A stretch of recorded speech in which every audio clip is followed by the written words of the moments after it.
AL-SABT, the Saturday.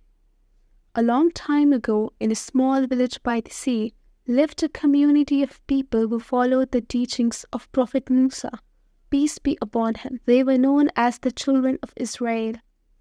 As they lived by the sea, fishing was their primary source of income.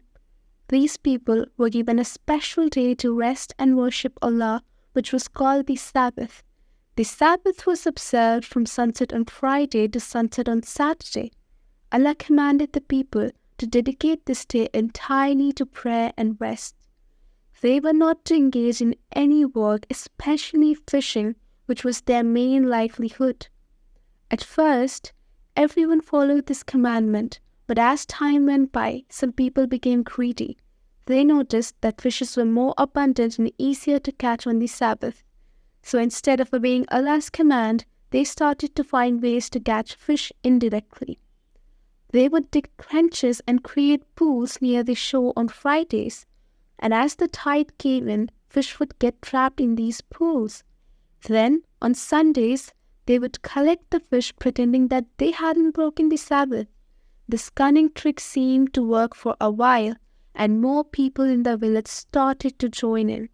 However, there were still some faithful people who tried to warn the others about their wrongdoing. They reminded them of Allah's command and warned them of the consequences of their disobedience. The wrongdoers didn't improve their ways, and thus Allah punished them. Allah transformed them into apes to punish them for their disobedience. This transformation served as a clear sign of Allah's displeasure and a reminder to others of the importance of following His commands.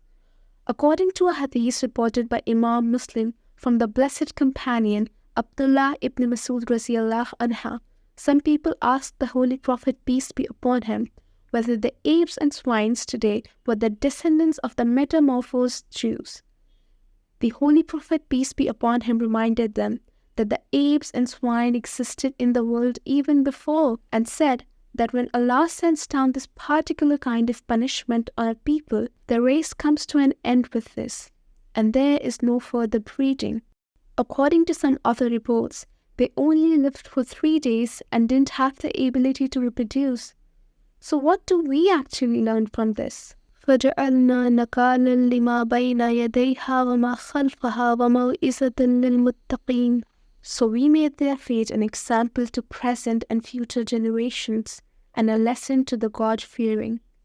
This story teaches us the importance to honesty, obedience to divine commands, and the significance of rest and worship in our lives. For us Muslims, the day of celebration is Friday. Narrated Abu Hurairah Raziyallahu anha, I heard Allah's Messenger, peace be upon him, saying, we are the last to come, but will be the foremost on the day of resurrection, though the former nations were given the holy scriptures before us, and this was their day, the celebration of which was made compulsory for them, but they differed about it. So Allah gave us the guidance for it, and all the other people are behind us in this respect. The Jews tomorrow and the Christians the day after tomorrow. So make sure that you follow all the Sunnah rituals on Friday, like bathing, attending the Jummah prayer, listening to the khutbah, etc. That's it for this video. Hope you've learned something useful. Subscribe for more.